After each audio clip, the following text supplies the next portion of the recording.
It's remarkable that these 10 bachelors and bachelorettes actually made it to their wedding day after one last wild night out. There was only one dwarf.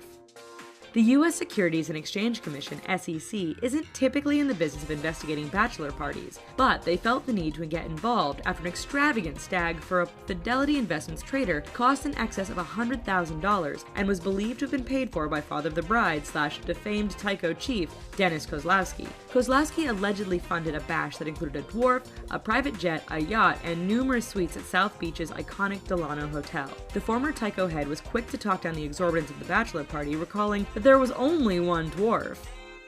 Up in flames. A bachelorette party got heated in a hurry, and not in the way you might be thinking. A bash that began at a Mexican restaurant with mega margaritas quickly became memorable for all the wrong reasons as the bride leaned over the table and accidentally caught her hair on fire in the lit centerpiece candle. Because she was wearing a ton of hairspray at the time, her hair went up in flames rather quickly, leading to a panicked situation. Amidst the chaos, one guest opted to douse her friend with a vodka tonic, which only further ignited the flames. The fire continued to spread until someone from a nearby table doused her with the contents of an ice bucket. 12 guys in a crawl space. Nothing says macho, manly bachelor party quite like a long weekend of camping filled with copious amounts of alcohol, plenty of meat for the barbecue, and a few rounds of golf. That was the plan for a group of revelers who headed to the Finger Lakes for 3 days, at least before a nearby tornado interrupted the fun. While out golfing, the guys saw what looked like an apocalyptic storm rolling in and retreated to a tiny crawl space in the cabin they were renting. All 12 men huddled together in close confines while waiting for the storm to pass. Not exactly the type of manly experience they probably had in mind. How'd I get here? A couple of guys, including the soon-to-be groom, woke up in a parked car wearing only their boxers and recalling precious little of the previous night in a scene bearing remarkable similarity to The Hangover. In piecing things together after tracking down their friends, they realized that they had grown upset over the sleeping arrangements, with much of the group drunkenly piling into one king-sized hotel bed. While they still were clad in just underwear, the groom attempted to get another room to no avail, opting instead to catch some sleep inside their own parked car. Sympathetic hotel staff even checked in on them every hour as they slept. Picture perfect. One artistically inclined bachelorette group opted to depart from the usual stripper routine by choosing instead to hire a nude male model to sketch. An activity that started nervously became more relaxed and downright rowdy after a few bottles of champagne. The maid of honor even decided to insert her naked self into the portrait, stripping down and cozying up in the lap of the model. The rest of the group continued to look on and draw as the declothed pair practically had sex while posed on a podium. Bachelor party, old Hollywood style.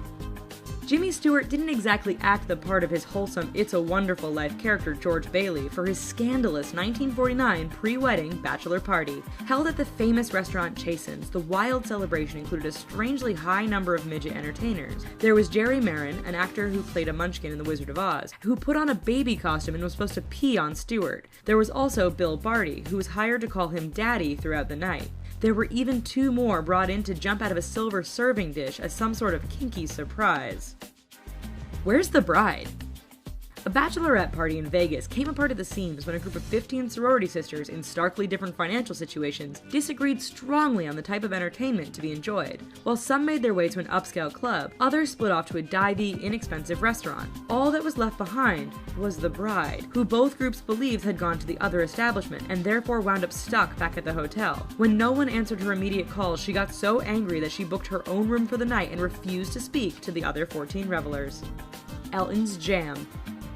Would you have expected anything less than a flashy, showy spectacle from Elton John? When the flamboyant music icon and Canadian filmmaker hubby David Furnish were set to tie the knot once same-sex civil partnerships became legal in the UK in 2014, they opted for a joint star-studded stag party at a strip club turned nightclub in West End London. The evening's festivities included topless waiters sporting black neckties and riding boots, a seemingly endless supply of Swarovski crystals, celebrities like Elizabeth Hurley and Ozzy Osbourne in attendance, and even a personalized video message from former President Bill Clinton.